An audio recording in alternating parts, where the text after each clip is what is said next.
ଯେତେବେଳେ ଚାହିଁବେ ସେ ନାରୀ ତୁମକୁ ଦେବ।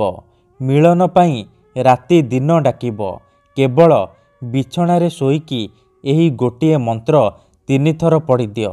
ଆଜ୍ଞା ହଁ, ଆପଣ ସମସ୍ତଙ୍କର ଇଚ୍ଛା ଥିବ କେଉଁ ନା କେଉଁ କୁଆଁରୀ ଝିଅ ବା ପଡ଼ିଶା ଘର ସୁନ୍ଦରୀ ଭାଉଜକୁ ପଟେଇବା ପାଇଁ, ତାଠାରୁ ନିଜର ମନ ମୁତାବକ କାମ ହାସଲ କରିବା ପାଇଁ। କିନ୍ତୁ ଇଏ ଏତେ ସହଜ ନୁହେଁ।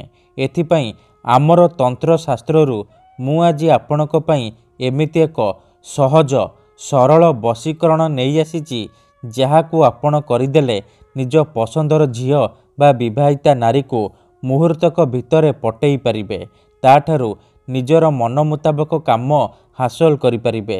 ଏହି ବଶୀକରଣ କରିବା ପାଇଁ ଆପଣଙ୍କୁ ବେଶୀ କିଛି କରିବାକୁ ପଡ଼ିବନି କିମ୍ବା କିଛି ବି ପଇସା ଖର୍ଚ୍ଚ କରିବାକୁ ପଡ଼ିବନି। କେବଳ ନିଜ ବିଛଣାରେ ବସିକି ଏହି ଗୋଟିଏ ମନ୍ତ୍ରକୁ 3 ଥର ପଢ଼ିବାର ଅଛି। ତାପରେ ଦେଖିବେ ଚମତ୍କାର।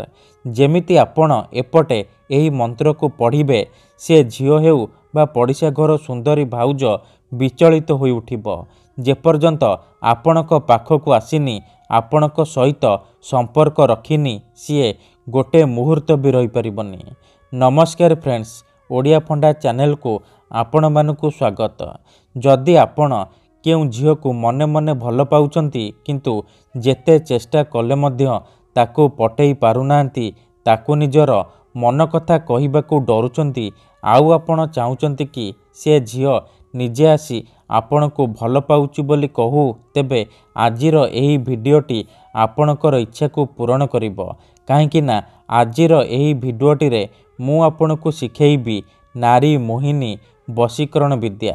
ଏହି ବଶୀକରଣ କରିବା ପାଇଁ ଆପଣଙ୍କୁ କୌଣସି ପ୍ରକାର ପଇସା ଖର୍ଚ୍ଚ କରିବାକୁ ପଡ଼ିବନି କିମ୍ବା କୌଣସି ପ୍ରକାର ମନ୍ତ୍ରତନ୍ତ୍ର କରିବାକୁ ପଡ଼ିବନି। କେବଳ ବିଛଣାରେ ଶୋଇକି ଏହି ଗୋଟିଏ ଶବ୍ଦକୁ 3 ଥର ପଢ଼ିବାର ଅଛି।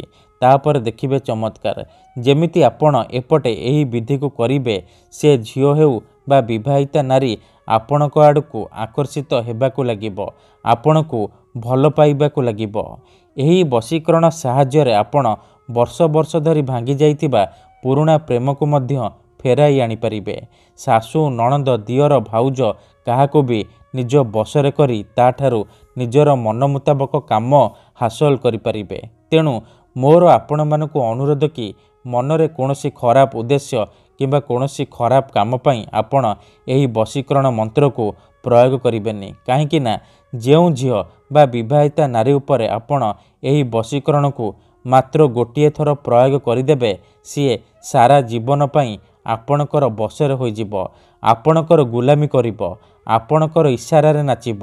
ଆପଣ ତାକୁ ଯାହା କହିବେ, ଯେମିତି କହିବେ ସିଏ କରିବ, କୌଣସି ପ୍ରକାର ବାଧା ଦେବ ନାହିଁ। ତେଣୁ ମୋର ଆପଣମାନଙ୍କୁ ଅନୁରୋଧ କି ମନରେ କୌଣସି ଖରାପ ଉଦ୍ଦେଶ୍ୟ କିମ୍ବା କୌଣସି ଖରାପ କାମ ପାଇଁ ଆପଣ ଏହି ବଶୀକରଣକୁ ପ୍ରୟୋଗ କରିବେନି। ତେବେ ଏହି ବଶୀକରଣ କରିବା ଅତି ସହଜ। ଏହାକୁ ଆପଣ କିପରି କରିବେ, କେମିତି କରିବେ, ଏହାର ପ୍ରୟୋଗ ବିଧି କ'ଣ, ମୁଁ ଆପଣଙ୍କୁ ବତେଇବି। ସମ୍ପୂର୍ଣ୍ଣ ପ୍ରୟୋଗ ବିଧି ଠିକ୍ ଭାବରେ ବତେଇବି। ଜାଣିବା ପାଇଁ ଭିଡ଼ିଓଟିକୁ ମୂଳରୁ ଶେଷ ପର୍ଯ୍ୟନ୍ତ ପୁରା ଧ୍ୟାନ ସହିତ ଦେଖିବେ। ଅଧାରୁ ଛାଡ଼ିକି ପଳେଇଲେ ଆପଣ କିଛି ବି ବୁଝିପାରିବେନି। ପରେ କମେଣ୍ଟ କରିବେ, ଗୁରୁଜୀ ଆପଣଙ୍କର ମନ୍ତ୍ର କାମ କରୁନି। ତେଣୁ ମୋର ଆପଣମାନଙ୍କୁ ଅନୁରୋଧ କି ଆପଣ ଭିଡ଼ିଓକୁ ପୁରା ଧ୍ୟାନ ସହିତ ଦେଖନ୍ତୁ, ପ୍ରୟୋଗ ବିଧିକୁ ଠିକ୍ ଭାବରେ ବୁଝନ୍ତୁ, ତାପରେ ଆପଣ ବଶୀକରଣ କରିବା ପାଇଁ ଯିବେ। ଠିକ୍ ଅଛି?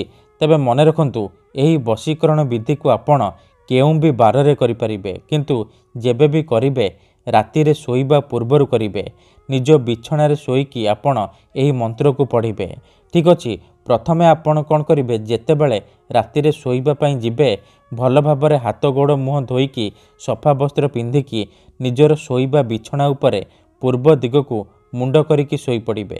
ତାପରେ ନିଜର ଡାହାଣ ହାତକୁ ଛାତି ଉପରେ ରଖିବେ, ଆଉ ଆଖି ବନ୍ଦ କରିକି ସେଇ ଝିଅ ବା ନାରୀକୁ ମନେ ମନେ ଭାବିବେ, ତାର ମୁହଁକୁ ନିଜ ମନରେ ଭାବିବେ।